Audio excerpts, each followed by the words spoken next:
Antes de empezar, tenemos algo muy importante que decirte. Mundo Dinosaurio está de vuelta. Estamos relanzando el canal con contenido mucho más potente, más épico y mejor que nunca. Pero para que esto funcione necesitamos tu ayuda. Suscríbete ahora mismo, deja tu like y escribe un comentario, porque cada interacción le dice al algoritmo que este canal merece volver a crecer. De verdad, tu apoyo en este momento lo es todo, para que Mundo Dinosaurio resurja con más fuerza que nunca. Ahora sí, prepárate para volver al mundo donde los gigantes dominaban la Tierra. ¿Puedes imaginar una Tierra donde todos los continentes estaban unidos en un único y gigantesco bloque? Un mundo sin océanos como los conocemos, rodeado por una sola masa de agua colosal, donde el aire contenía tanto oxígeno que la propia vida parecía haber superado sus límites. Querido viajero del tiempo, hoy regresaremos a uno de los capítulos más extraordinarios de la historia del planeta. Un tiempo en el que Pangea dominaba la superficie y Pantalasa, el océano que cubría más de la mitad del planeta, rodeaba sus costas infinitas. Un mundo de bosques pantanosos interminables, donde árboles extraños se alzaban sin flores ni frutos, y donde el carbono quedaba atrapado bajo el suelo, transformando para siempre la atmósfera. En aquel aire denso y cargado de oxígeno, los insectos conquistaron el cielo, libélulas del tamaño de halcones surcaban las llanuras, milpies gigantes recorrían los bosques húmedos como sombras articuladas. En las plataformas costeras, escorpiones marinos colosales patrullaban las aguas poco profundas, mientras en el océano abierto, los primeros grandes cazadores dominaban las aguas primordiales. Fue una era de experimentación evolutiva extrema, una época en la que los artrópodos alcanzaron proporciones titánicas y los mares estaban gobernados por criaturas que hoy nos parecerían imposibles. Pero ningún reinado es eterno.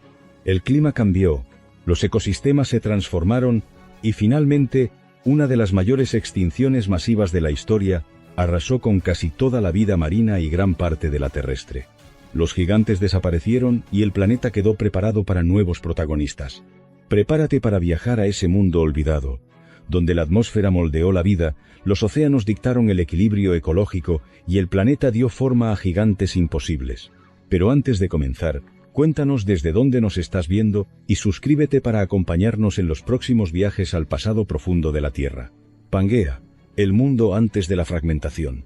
Si pudiéramos retroceder cientos de millones de años y contemplar la Tierra desde la oscuridad del espacio, nos encontraríamos ante un mundo irreconocible. No existirían los perfiles familiares de África, América o Asia. No veríamos océanos delimitados por costas sinuosas ni archipiélagos dispersos. En su lugar, una sola e inmensa masa continental dominaría el planeta. Un coloso geográfico que reunía prácticamente todas las tierras emergidas en un único bloque. Ese mundo se llamaba Pangea. Aquel supercontinente no era simplemente grande, era descomunal. Se extendía desde las proximidades del Polo Norte hasta las regiones cercanas al Polo Sur, atravesando múltiples cinturones climáticos y configurando un sistema terrestre muy distinto al actual. Con el paso de millones de años, esa gigantesca plataforma se fragmentaría lentamente y de sus pedazos surgirían los continentes que hoy reconocemos. Algunos bloques colisionarían para formar nuevas cadenas montañosas. Otros se separarían, abriendo océanos donde antes hubo tierra firme. Las cicatrices de esos procesos aún atraviesan nuestro planeta en forma de fallas, cordilleras y cuencas oceánicas. Alrededor de Pangea se extendían océanos de proporciones extraordinarias. El más vasto de todos era Pantalasa, un océano global que cubría más de la mitad de la superficie terrestre. Era una inmensidad acuática casi continua, una cuenca colosal que envolvía el supercontinente como un anillo líquido. En el flanco oriental de Pangea se abrían otros mares importantes, el Paleotetis y posteriormente el Tetis, que bañaban las costas orientales y desempeñarían un papel clave en la evolución geológica y biológica de las eras posteriores. Sin embargo, el fondo de aquellos océanos antiguos apenas ha dejado huella visible en la actualidad.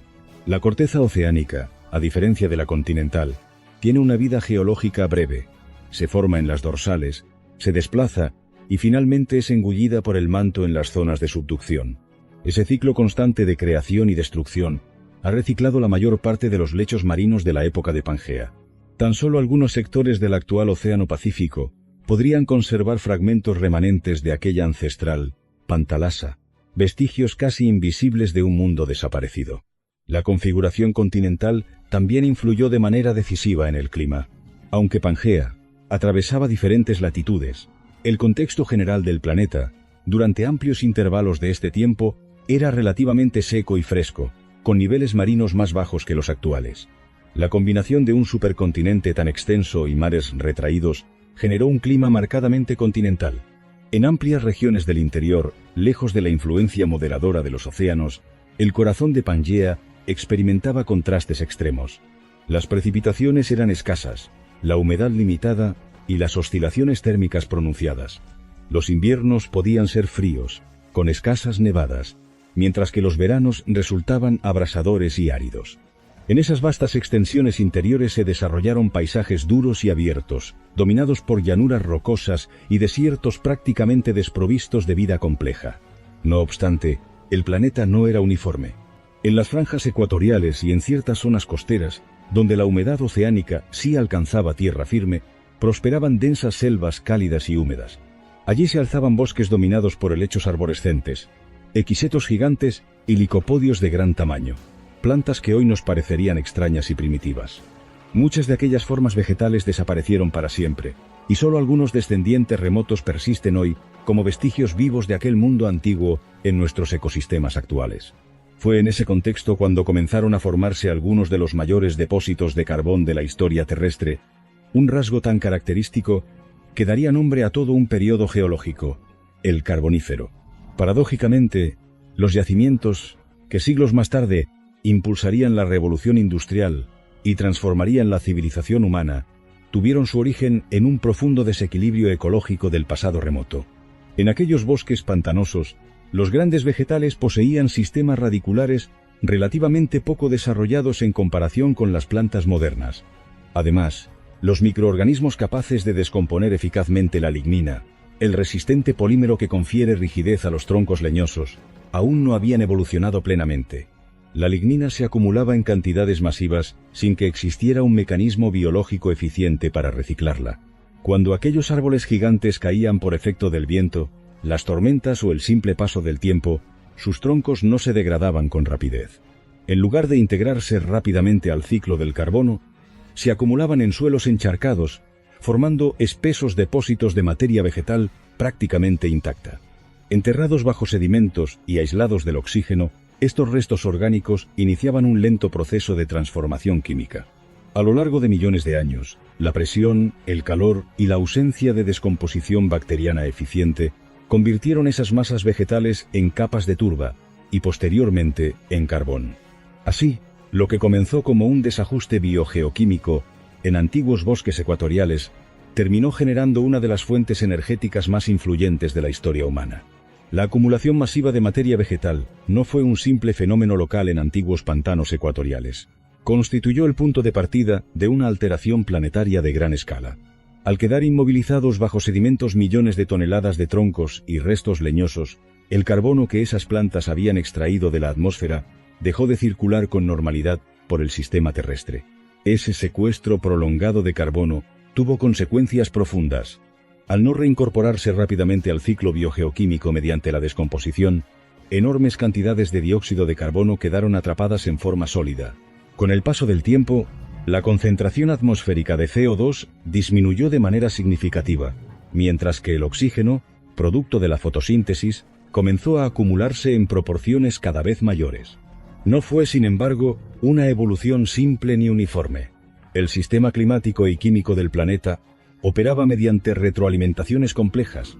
Aunque los grandes bosques del Carbonífero desempeñaron un papel decisivo, la composición de la atmósfera no siguió una línea recta de ascenso o descenso. Se trató de una historia marcada por oscilaciones, desequilibrios y reajustes constantes, donde múltiples factores tectónicos, biológicos y oceánicos interactuaban de forma dinámica. A lo largo de millones de años, los niveles de oxígeno pasaron de valores cercanos al 15% a cifras que rozaron el 30%. Posteriormente, volverían a descender conforme cambiaban las condiciones ecológicas y geológicas del planeta. Pero durante un intervalo prolongado, la atmósfera terrestre contuvo una proporción de oxígeno muy superior a la actual. Aquel aire más rico en oxígeno transformó profundamente la biosfera. No solo alteró la química de la atmósfera, sino que modificó los límites fisiológicos de los organismos y preparó el escenario para nuevas formas de vida y nuevas dinámicas evolutivas. En el corazón de aquel supercontinente, la Tierra estaba experimentando una de las grandes transiciones invisibles de su historia, una reconfiguración silenciosa de su atmósfera que cambiaría para siempre las reglas del juego biológico. El reinado de los insectos gigantes. El aumento prolongado del oxígeno atmosférico no fue una simple curiosidad química. Alteró profundamente los límites biológicos del planeta. En un mundo donde el aire contenía proporciones de oxígeno muy superiores a las actuales, los organismos que respiraban mediante sistemas traqueales, como los insectos, podían alcanzar tamaños que hoy nos parecerían imposibles. A este factor se sumaba otro igualmente decisivo: la escasa competencia terrestre. Los vertebrados apenas comenzaban su transición fuera del medio acuático. Los primeros anfibios exploraban las orillas y los ambientes húmedos, y los reptiles primitivos estaban dando sus primeros pasos evolutivos. La tierra firme todavía no estaba dominada por grandes depredadores vertebrados. Era, en muchos sentidos, un territorio abierto. En ese escenario emergió una de las criaturas más impresionantes del Carbonífero, Meganeura. Hace aproximadamente 300 millones de años, este insecto surcaba los cielos de los bosques pantanosos y las llanuras abiertas. Su envergadura alar podía aproximarse a los 75 centímetros, una dimensión que la sitúa entre los insectos más grandes que han existido. Sin embargo, a pesar de su tamaño, su masa corporal era relativamente reducida, estimada entre 100 y 150 gramos. Su estructura debía ser ligera, sostenida por un exoesqueleto resistente, pero no excesivamente pesado, optimizado para el vuelo. Meganeura pertenecía al orden Protodonata, un grupo extinguido estrechamente relacionado con las libélulas actuales. Su anatomía recuerda a estas cazadoras modernas, aunque a una escala amplificada. Sus enormes ojos compuestos ocupaban buena parte de la cabeza, lo que indica una capacidad visual sobresaliente. En un entorno donde detectar movimiento podía significar la diferencia entre capturar o perder una presa, esa visión panorámica era esencial. Sus patas, provistas de espinas afiladas en las tibias y en los extremos, funcionaban como una auténtica red viva. En pleno vuelo, Meganeura podía interceptar a otros insectos y atraparlos en el aire, cerrando sus extremidades como una trampa articulada. Era un depredador aéreo especializado, diseñado para la caza en movimiento. Sin embargo, su tamaño también imponía límites. Los modelos fisiológicos sugieren que un cuerpo de esas dimensiones, expuesto al esfuerzo del vuelo, tenía un riesgo elevado de sobrecalentamiento. En consecuencia, es probable que alternara desplazamientos rápidos y explosivos con periodos de reposo. Más que planear durante largos trayectos, probablemente ejecutaba vuelos breves y contundentes, basados en aceleraciones repentinas y maniobras precisas. Se ha propuesto, además, que su sistema respiratorio podría haber sido más eficiente que el de la mayoría de los artrópodos actuales. Algunos estudios plantean la posibilidad de mecanismos que facilitaban una ventilación activa de las tráqueas, quizá mediante movimientos corporales que forzaban la entrada de aire. Ciertos insectos modernos de gran tamaño, como algunas polillas o escarabajos robustos, presentan estrategias comparables, lo que sugiere que Meganeura pudo haber desarrollado soluciones similares en un entorno rico en oxígeno. Los datos fósiles y las inferencias ecológicas apuntan a que habitaba espacios abiertos próximos a masas de agua, riberas de ríos, lagos someros o amplias zonas pantanosas. Allí, en un paisaje dominado por vegetación primitiva y suelos húmedos, se movía como uno de los principales depredadores aéreos.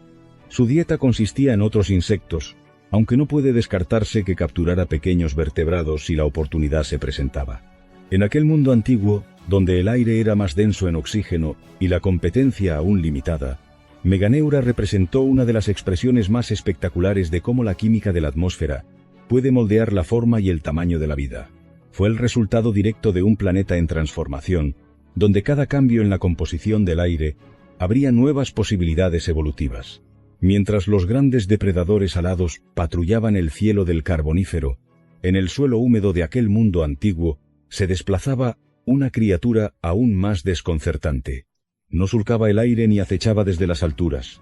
Avanzaba lentamente entre la hojarasca y los troncos caídos, como una sombra segmentada que parecía no tener fin. Era Artropleura, el mayor artrópodo terrestre conocido en la historia del planeta. En los márgenes de ríos, lagunas y extensas llanuras pantanosas, este gigantesco milpiés recorría los bosques ecuatoriales que cubrían amplias zonas de Pangea. Los registros fósiles, junto con las largas huellas impresas en antiguos sedimentos húmedos, revelan dimensiones difíciles de imaginar. Individuos que podían superar los 2 metros de longitud y aproximarse al medio metro de anchura. Los modelos biomecánicos estiman que su peso oscilaba entre 50 y 100 kilogramos, una masa extraordinaria para un organismo con exoesqueleto. Arthropleura apareció a comienzos del Carbonífero y prosperó durante millones de años, convirtiéndose en una de las formas más emblemáticas de aquel periodo. Su éxito evolutivo no fue casual. Vivía en un mundo con abundante vegetación, altos niveles de oxígeno y una competencia limitada por parte de grandes vertebrados terrestres. El entorno ofrecía espacio, recursos y pocas amenazas comparables a su tamaño. Los lugares donde se han encontrado sus restos apuntan a una preferencia por regiones cercanas al agua, especialmente en latitudes ecuatoriales. Esta distribución ha llevado a plantear que su modo de vida pudo estar ligado a ambientes húmedos y que, en determinadas fases, quizá dependiera parcialmente del medio acuático. No se descarta que fuera anfibia durante etapas concretas de su desarrollo. Como todos los artrópodos, Arthropleura crecía mediante mudas sucesivas. Cada vez que desprendía su exoesqueleto para aumentar de tamaño, quedaba temporalmente expuesta y vulnerable. Durante esos intervalos críticos, su cubierta externa aún blanda no habría podido sostener con firmeza su enorme masa corporal. Algunos investigadores sugieren que, en esos momentos, podía refugiarse en zonas acuáticas donde el empuje del agua reduciría el peso efectivo de su cuerpo. Otros proponen que buscaba protección en cavidades naturales, como troncos huecos de licopodios arborescentes o galerías excavadas en suelos húmedos y resguardados. Su anatomía revela un cuerpo largo y aplanado, compuesto por numerosos segmentos repetidos, cada uno dotado de un par de patas. La disposición de estas extremidades indica un desplazamiento estable. No era una criatura diseñada para la persecución rápida. Más bien, avanzaba con una cadencia constante, apoyando su peso en una estructura segmentada que distribuía la carga a lo largo de su longitud. A pesar de su aspecto imponente, todo apunta a que no era un depredador activo. Sus mandíbulas carecían de la robustez necesaria para desgarrar presas de gran tamaño y no existen evidencias de estructuras especializadas para inocular veneno. Lo más probable es que se alimentara de materia vegetal en descomposición, restos orgánicos y detritos acumulados en el suelo de los bosques. En un ecosistema dominado por abundante vegetación y una escasa descomposición eficiente de la lignina, los recursos eran abundantes. El gigantismo de Arthropleura, al igual que el de otros artrópodos del Carbonífero, estuvo vinculado a condiciones ambientales específicas, una atmósfera rica en oxígeno y una competencia limitada de vertebrados terrestres plenamente desarrollados. Sin embargo, esas circunstancias no serían permanentes. Con el inicio del Pérmico, el clima global experimentó una transformación significativa. Las condiciones se volvieron progresivamente más secas.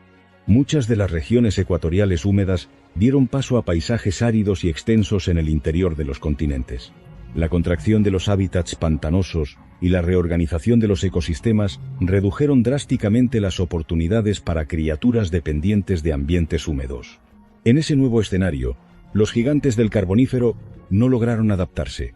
Arthropleura y otros artrópodos colosales desaparecieron gradualmente, no como víctimas de una catástrofe repentina, sino como resultado de un cambio climático sostenido que alteró las reglas ecológicas del planeta.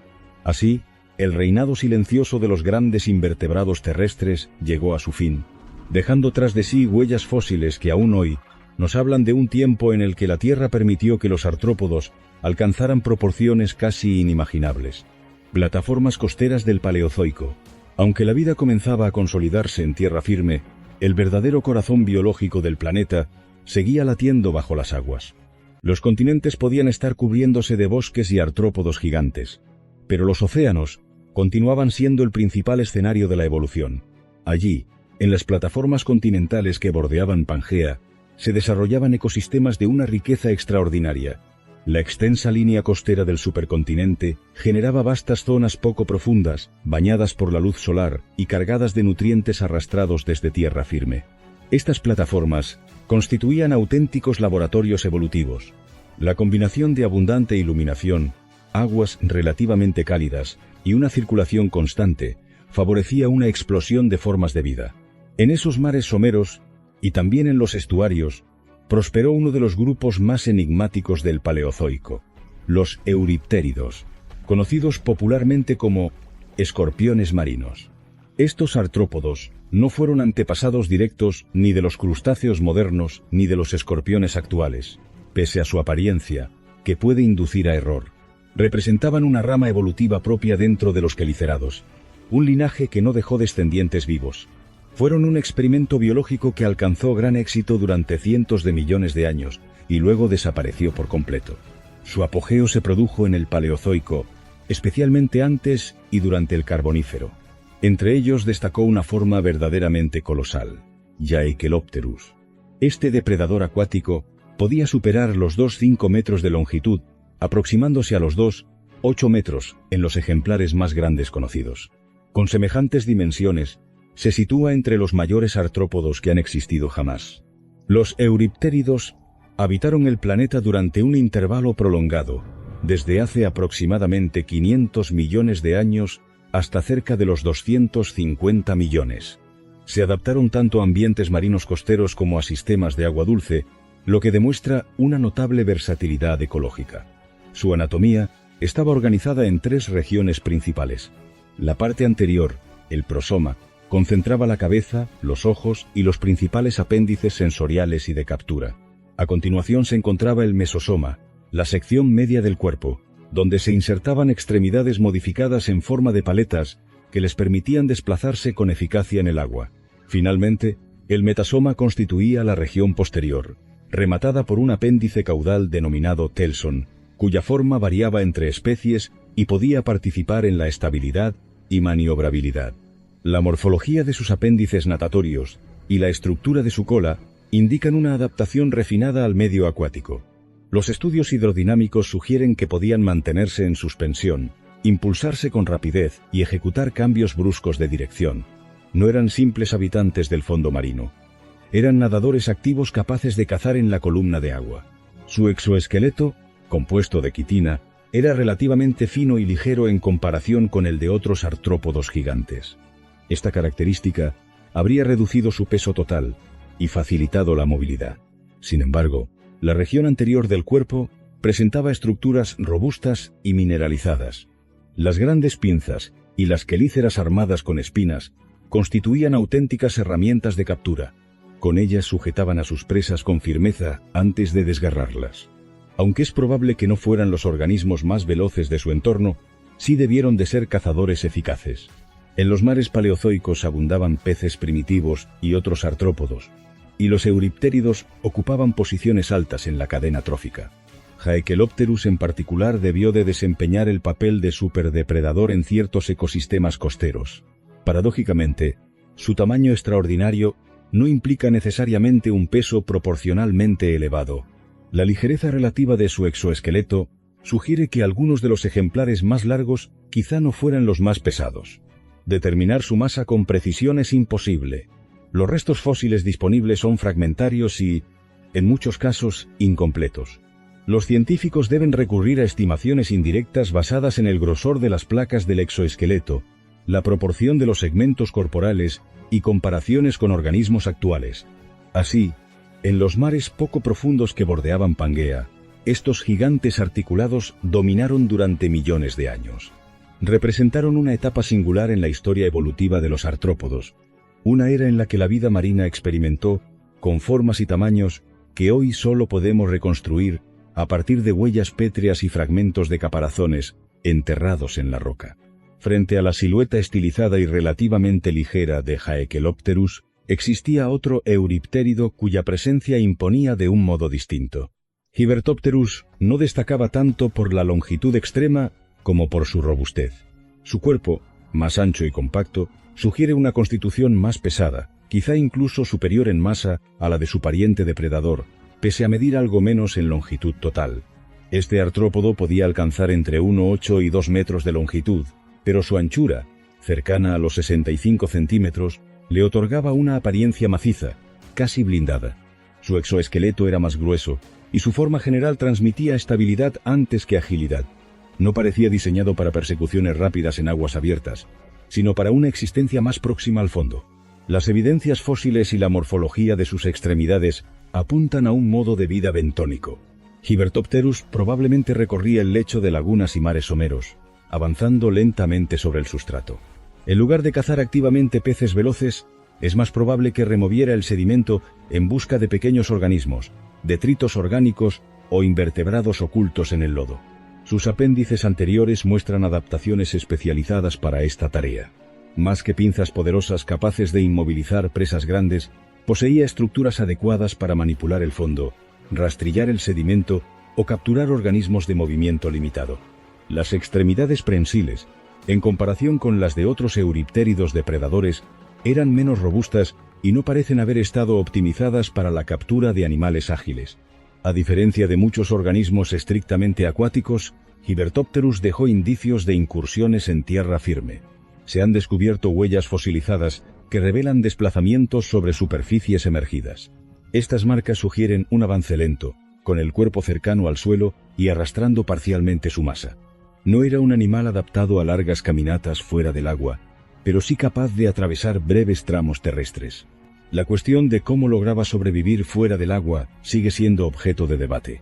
Una posibilidad es que sus branquias pudieran seguir funcionando siempre que permanecieran húmedas, permitiéndole tolerar periodos cortos fuera del agua, quizá en ambientes pantanosos saturados de humedad. Otra hipótesis plantea que ciertos euriptéridos desarrollaron algún tipo de sistema respiratorio mixto, combinando estructuras acuáticas con adaptaciones que les ofrecían cierta independencia temporal del medio líquido. Sin embargo, el registro fósil impone límites a nuestra comprensión. La mayoría de los restos conservados no corresponden a cuerpos completos, sino a exoesqueletos desprendidos durante la muda. Estas cubiertas externas aportan información valiosa sobre la forma y las proporciones, pero no revelan con claridad los detalles internos, como la disposición exacta de los órganos respiratorios. Así, aunque podemos reconstruir con bastante precisión su aspecto externo y su probable modo de vida, muchos aspectos de su fisiología permanecen envueltos en incertidumbre. Los bosques del Carbonífero. La vida no se distribuía de manera uniforme sobre la superficie de aquel mundo antiguo. Aunque Pangea se extendía desde latitudes polares hasta regiones meridionales, la mayor concentración de biodiversidad se agrupaba en una franja relativamente estrecha alrededor del Ecuador. Allí, el calor constante y la humedad abundante creaban las condiciones ideales para que la vegetación prosperara con una intensidad extraordinaria. En esas regiones ecuatoriales se desplegaban bosques inmensos que en ciertos aspectos podrían recordarnos a las selvas actuales. Sin embargo, su apariencia general era radicalmente distinta. Eran ecosistemas verdes y densos, pero carecían de muchos de los elementos que hoy asociamos con los paisajes tropicales. Las plantas con flores aún no existían. Faltaban los colores brillantes de los pétalos, los aromas destinados a atraer polinizadores y los frutos carnosos que hoy sirven de alimento a aves y mamíferos. Tampoco había insectos especializados en la polinización como los conocemos. El mundo vegetal se regía por estrategias reproductivas más antiguas, basadas en esporas y ciclos biológicos diferentes a los de las angiospermas modernas. Lo que dominaba el paisaje era una vegetación exuberante de tonalidades verdes profundas, formada por organismos de morfología extraña y, para nuestros ojos, casi alienígena. Los equisetos gigantes se alzaban como columnas segmentadas. Los licopodios arborescentes formaban verdaderos pilares vegetales. Los helechos arborescentes extendían frondas amplias que creaban techos densos sobre el suelo húmedo. Entre los representantes más emblemáticos de estos bosques se encontraba Lepidodendron. Estos licopodios alcanzaban dimensiones imponentes, con troncos que podían aproximarse al metro de diámetro y alturas que variaban entre 10 y 40 metros. A primera vista podían parecer árboles convencionales, pero su estructura interna revelaba una organización muy distinta. Su corteza era gruesa y dominante, mientras que el tejido leñoso central resultaba relativamente reducido. Las hojas brotaban directamente de la superficie externa, sin el tallo o pecíolo característico de muchas plantas actuales. Cuando completaban su ciclo vital y se desprendían, dejaban cicatrices visibles en el tronco. Con el tiempo, estas marcas generaban un patrón geométrico repetitivo que confería a la superficie una textura escamosa evocando la piel de ciertos reptiles modernos. Otro género ampliamente distribuido en estos ambientes era Sigillaria. Si has llegado hasta aquí, es porque te apasiona el mundo perdido de los dinosaurios. Ahora quiero saber tu opinión. ¿Crees que los dinosaurios dominarían la Tierra si existieran hoy? ¿O el mundo actual no les permitiría sobrevivir? Te leo en comentarios. Si te ha gustado este documental, apóyalo con un like y suscríbete a Mundo Dinosaurio para seguir explorando las criaturas más increíbles que han existido. Aquí no solo recordamos el pasado, lo revivimos.